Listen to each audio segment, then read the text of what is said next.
panel session number 3, the Beyond Borders. And to call all the panelists and the moderators on stage, we have Revati Jagadish, Chairperson, Awake's Food Incubator and Summit Panel Session Lead. Good afternoon, everyone. Thank you for your patience.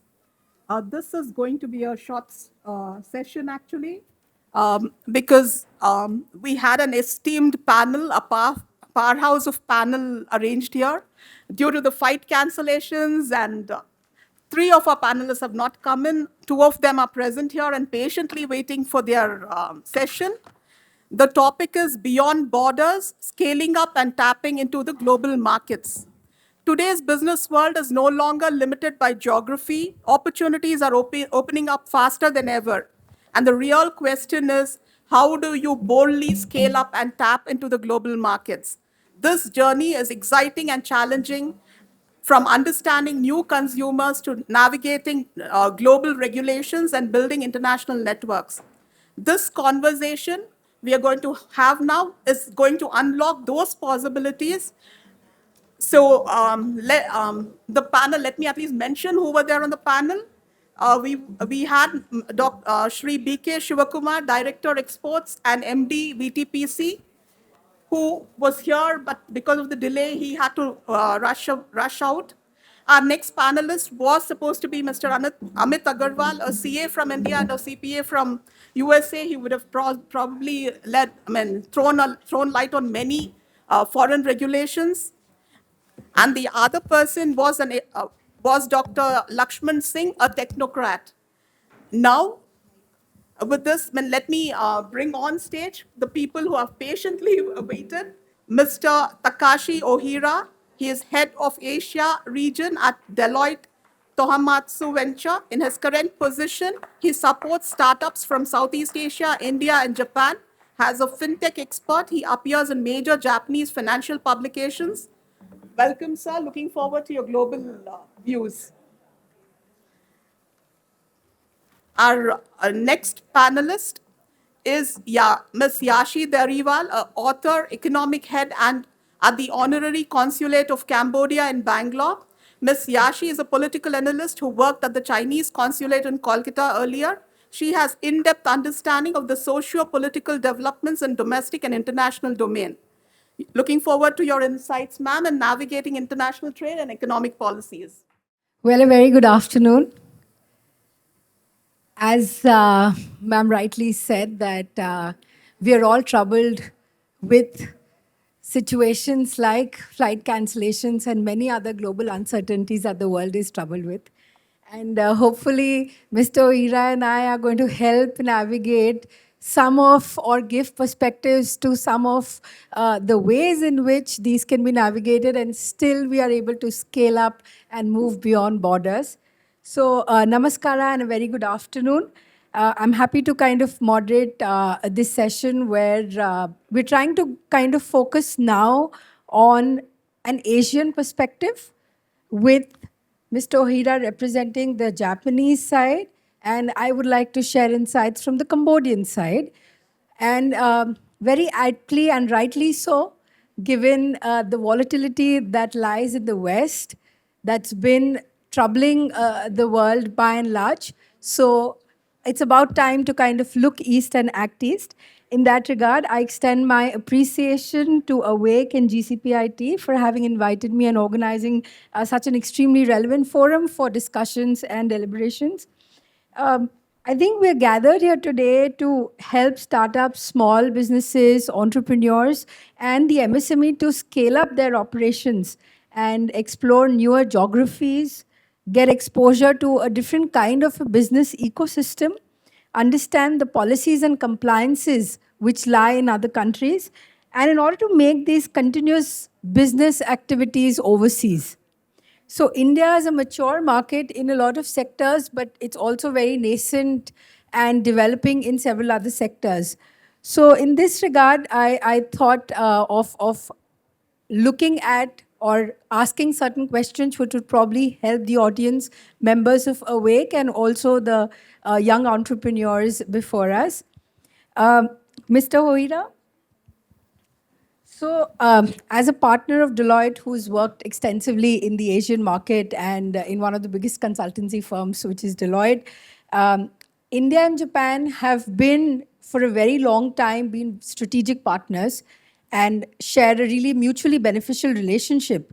So there's a natural affinity for these societies to work with each other. But in your experience, what are the things that Indians can kind of really make a note of while they're working with the Japanese, for that matter, especially the entrepreneurs, the businesses there, in order to have this long-lasting relationships? Could it be the cultural nuances? Could it be the business policies? Could it be the working style? According to your experience, what is it? Because it would really help as a starting point to many who might be looking at Japanese markets. Yeah, thank you, Yash. So, good afternoon, everyone. So, namaskar, everyone. So, I'm honored to stay here, speaking here. So, my name is Ohira from the Deloitte Thomas Venture Support. Thank you for the questions. So, Japan and India is a very common culture in the base. So, for example, the many Japanese is Buddhism. There's so many Buddhism, of course, from the India, right?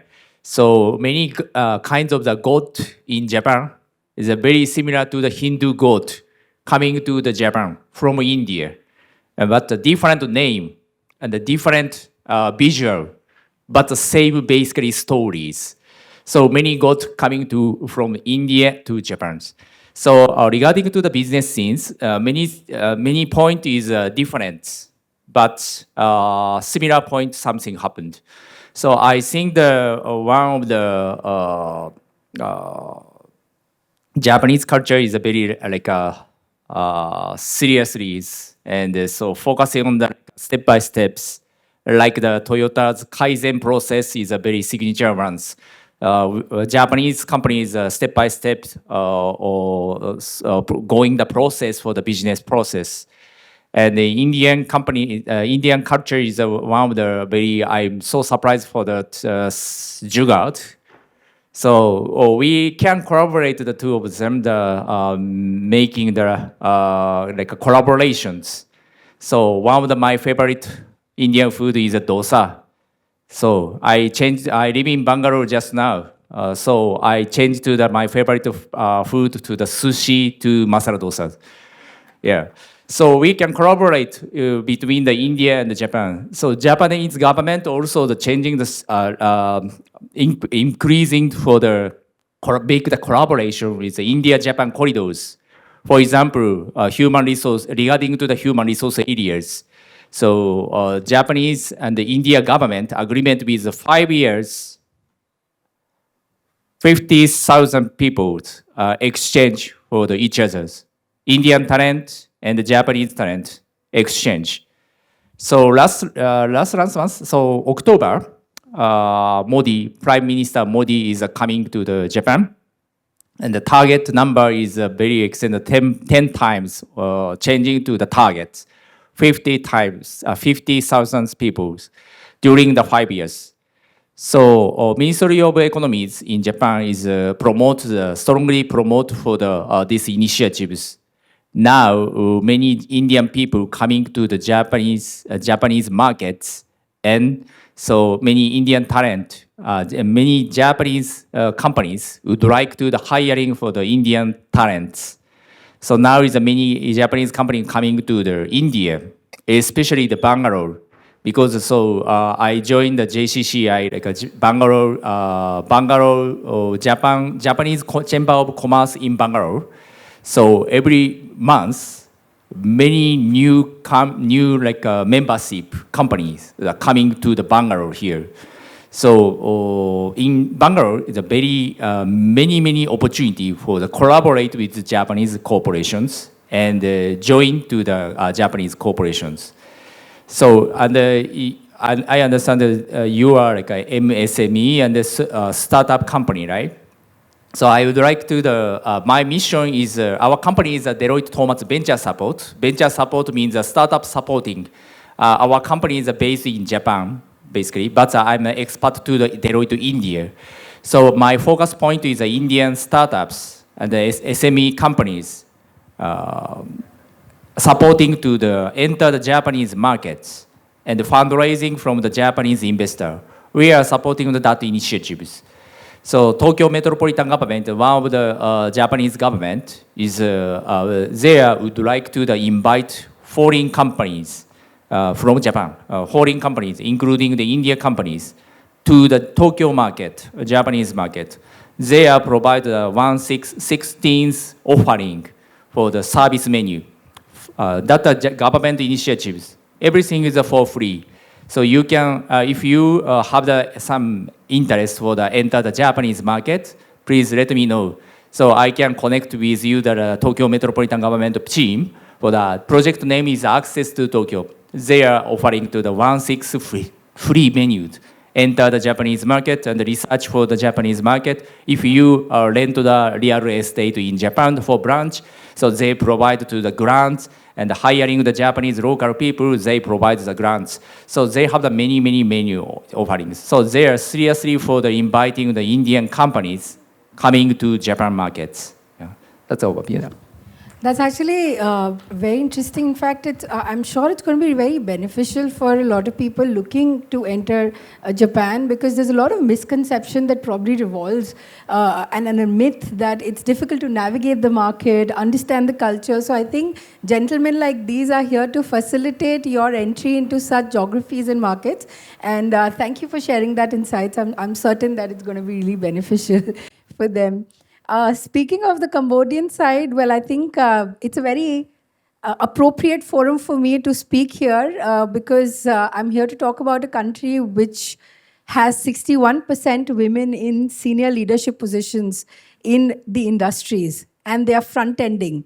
It's not just because it's a matrilineal society, it's also because of the policies and ecosystems that they've created, and the women have been very resilient in kind of being the front-enders as far as businesses and different kind of opportunities are there.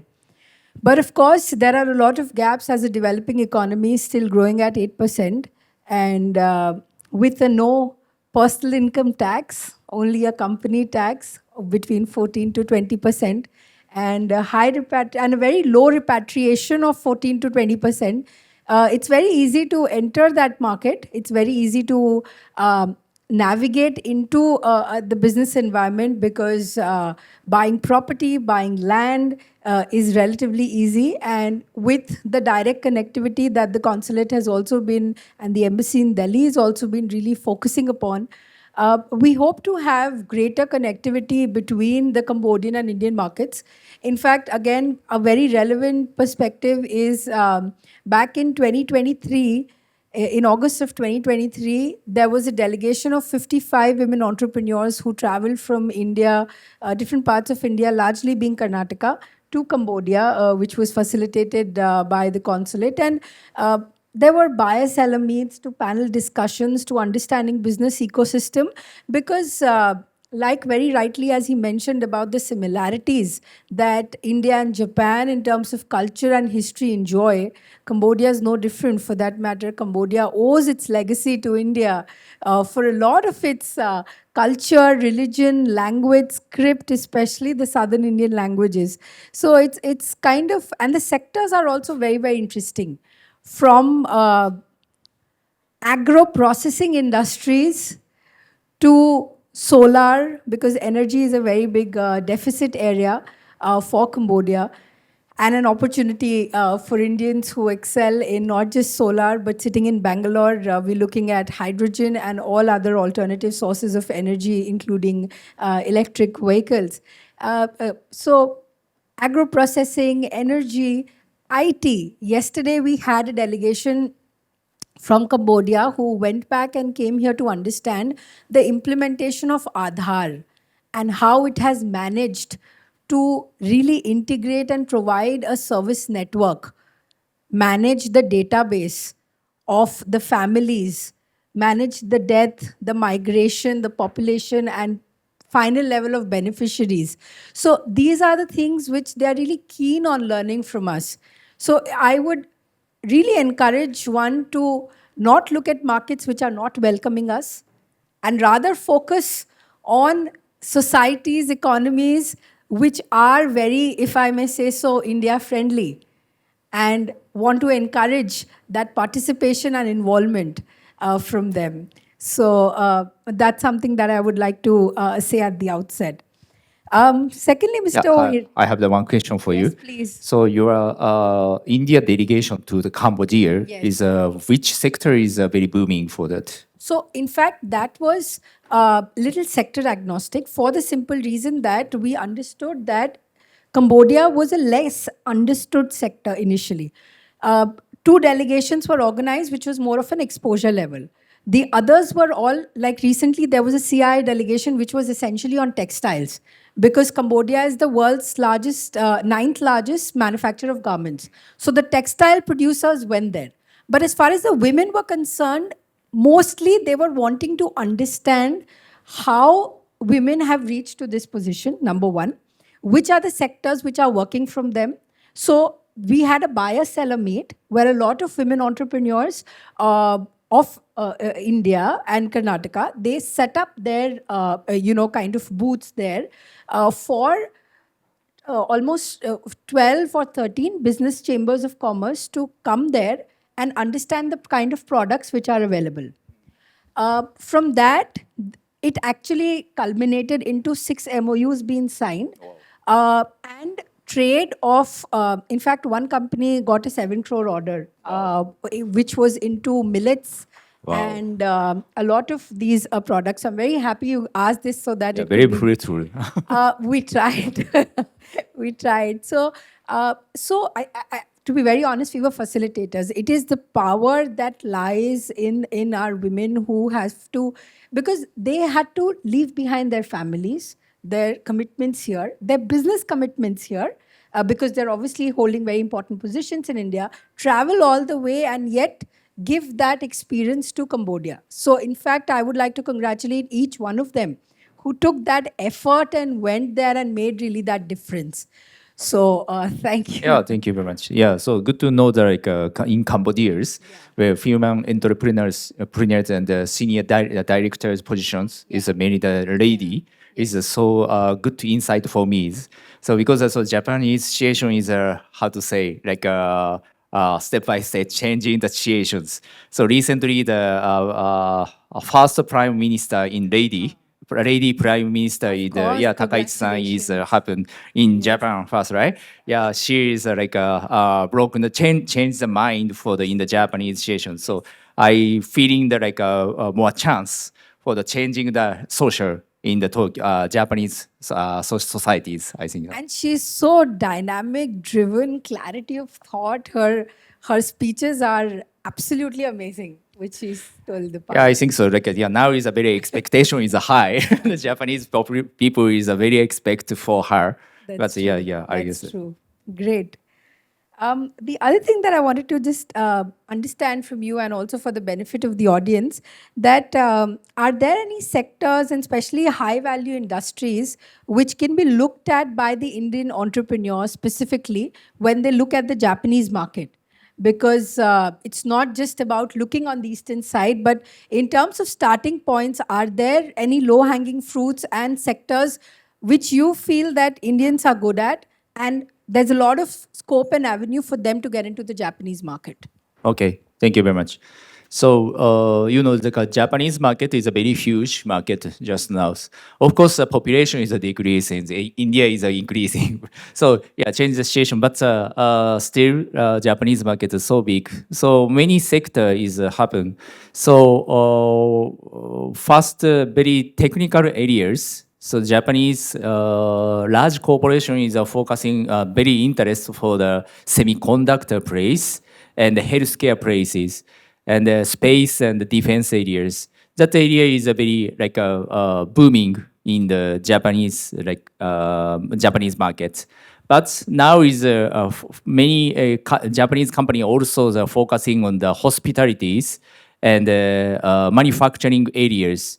So hospitality means Japan has many good how to say hotels, and the ryokan means Japanese hotels. Ryokan is a Japanese hotels. So they have many restaurants and hotels in Japan. But now is a working population is decreasing emergency decreasing in Japan. So we need to the maintain for the service qualities and hospitality things. So now is many like hotels chain owners in Japan is very searching for the talent for the India also and Southeast Asia also. So they are focusing on the very good searching for the good talent for the India markets. Yeah. Great, and all of these sectors are very much relevant and prosperous in Karnataka and Bangalore in specific, each of these sectors. Yes, so that's why I'm coming here. Yeah, so Karnataka and Bangalore is a very good tech space, and so space tech and the defense tech also. So they are having like many players in the Bangalore. So I'm communicate with them, and so I'm guidance for the entire Japanese markets. Yeah. No, thank you. And India has always been and will continue to learn a lot of things which the Japanese culture, society, and businesses have excelled in. I mean, years together, we just got to know that companies prepare 5-year plans, 10 years plan, but a company like Mitsubishi prepares a 100-year plan. So that is the level of vision and exemplary working style that and the culture which resonates in each of these. So congratulations for continuing to do that. Yeah, now, but so Japanese market is many like innovation dilemmas facing challenging for the innovation dilemmas. So you say like Cambodians delegation learning for the Adaha system, Idaha ID, right? So many Japanese government is learning for the India stack and the Adaha systems because now is Japan is my number is similar to other but not completed. Very many challenges. Only the numbers, but cannot use many points. Yeah, so because many Japanese citizen is not like how to say accept for the control and the numbering. Yeah, just now. So many challenges happen. So Japanese government would like to the running for the India stacks and so other hard systems and the UPIs and so on. So they are like a very digitalized society is a very seamless and very useful, right? The many startup is a very easy to access to the ID and the payment system. That's a very so I cannot imagine coming to India. So because many in Japan is a QR payment service is in the past 15 providers is happened in Japan. Japan is a very small countries, but the 15 QR code is a one stores. 15 QR code is happened. User is a selection for their services. Very complicated. Now in India is only one QR code, right? Yeah, that's very logical, and I think that's a very simple logic, but cannot do the Japan just now. Need to do the improvement many points. I think it's also because the adaptability of this digitized system, which is penetrated even to the grassroots level, and how they've really embraced that. So it's become very cashless, paperless in today's time, which is, of course, helping in the larger ecosystem of businesses. Thank you for those insights. And to sum up, even on the Cambodian side, these are the things where they have not really picked up as much as India has, especially on the digitized part is concerned. Not just on the business side, even education. There are so many delegations which we've taken from India to Cambodia in the area of education, and universities have gone and visited there, and they see a lot of potential of those students coming and having them stationed here. It could be in the area of master's level, it could be postdoctorate, or us giving them, imparting them skills and other trainings, which to some extent comes naturally to Indians for many reasons. So I think these are the things which really create a lot of opportunities for any of the entrepreneurs of Awake and otherwise to look at these markets. And we're open to questions if you have any.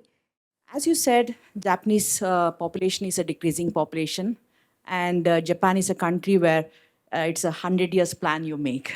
So this should have been anticipated a long back. West or European countries, they have educations for Indian children. They go for West and European countries to get education, masters. Like and Germany. Yes. Yeah. Yeah. Many kids go from India to US, and after education, they settle down there. Why was this not planned in Japan? If you had. Yeah, so now is a very good question. Thank you very much. Yeah, now is a situation changing. So we are Japanese government is understanding for the inviting to from the Indian talent. Okay. Is a university student is a too late. So more high school students coming to the Japan for the university timing is better. So now is we Japanese government is searching researching for the Germany models and the U.S. models and the England models. So their Japanese education's Ministry of Education is planning for the some plan for the Indian students for the not focusing on the students Indian student only, but a worldwide student. Yes, provide to the some scholarship things and some support menu for the enter the Japanese universities. They provide that. Yeah. Okay. Now is ongoing like a processing, and so good point is many like a high school students is love the Japanese anime and the manga like a Naruto and Dragon Ball Z and the many like contents. So we would like to the offer to them to the get to the interest for the cultural things. And so for parents, for the very Japan country is a very safety countries. Yeah, so if you like your son or your daughters coming to Japan, yeah, that's a good university student. And so one more thing, Tokyo having the very good Michelin restaurants in India cuisine. Okay. Yeah, now is Tokyo is very changing the situations. Good vegetarian restaurants and the culture also, and the English adaptation is increasing. Yeah. Yeah, I come from a manpower industry, so I would definitely would like to speak with you Yeah, later. You can collaborate with Japanese government. Yeah, Thank you very thank much. So I was working in Bharat Electronics earlier and then recently started our own startup, so in the tech field. So my question is to Mr. Hoira. So the thing is that like any manufacturing industries that is in India will be referring to the Japanese system for manufacturing was a standardization or something like that, like Six Sigma, so similar to those standards and all. So when it comes to the global exchange kind of thing, like the knowledge or the training, so can it be like directly imparted from the Japanese people and then like they can come and guide us and then the system can be developed here and the same products can be exported like vice versa. So that opportunity is there, like can it be explored? So that's the question. So Japanese companies is having the many like methodology for the manufacturing quality control also like Six Sigma is also under so Kaizen process. The many like methodology happened. And but now under situation is like a tax regime is very complicated in the India and the Japan corridors. So export and import is a little bit challenging situation in the India, Japan's. But not yet decided everything, but I hope the change the situation, improvement. Because now India and the Japan government relationship is so good situations. So many the Japanese manufacturing company in India is how to say apply for the Japanese government for the change the situations, tax regime. But now is like a little bit challenges. My question, my answer is like now is a little bit challenges. And then in the future, I hope the improvement this point. Yeah. Okay, got it. Like if you want to explore the opportunities in Japan is like how to step forward. So the first initiation, what we have to take. So that also one guidance is required. So maybe I will be. Yeah, so some company having the like some training programs like Maruchi Suzuki is provides something, and so you can access to them to the got the curriculum something. Yeah. Good afternoon. My name is Rajesh. I have a staffing startup. So just wanted to understand how does, in terms of the manpower collaboration for the international recruiters, and as well you being a consultant for the Deloitte, we as a startup, how does the collaboration game in fact work? Because whenever it comes to a bigger industries or a bigger players like a Deloitte or a KPMG or something, to make an entry for a staffing firm, though having 20 years in the HR field, but 2 years only in the a startup staffing. How does that breakthrough can be achieved in the international arena? Okay, thank you very much. So, unfortunately, so I'm don't know the detail for the Deloitte India situations, but we are hiring the many people in India also and globally. But we can collaborate with discussion for the HR divisions, so we can collaborate with them. But yeah, I'm not sure about the Deloitte India situation just now. Sorry about that. Thank you so much. Thank you so much for all the participants who went ahead, even though it's lunchtime, still holding with all the enthusiasm you did attend the leap. So, thank you so much for being here. We would like to go ahead and honor you, and also, with all due respect, please do receive. Guys, I know it's under 2 to 3 minutes.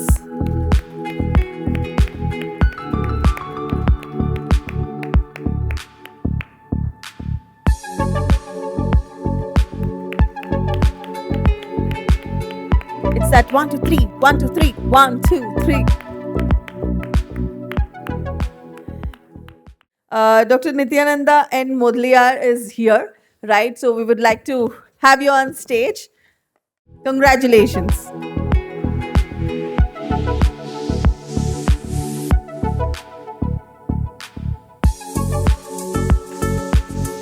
Soon after this, we do have our lunch session, right? So we will be breaking for the lunch. It's a 30 minutes lunch break. It was an hour, but we have shortened it. So we would like to request everyone to have the lunch which is already arranged and be here within next 30 minutes. We do have our next sessions, which is the funding the future, beyond the paycheck, beyond the boardroom also. That's the visionary boardroom, right? So please be here soon after having lunch. Thank you so much.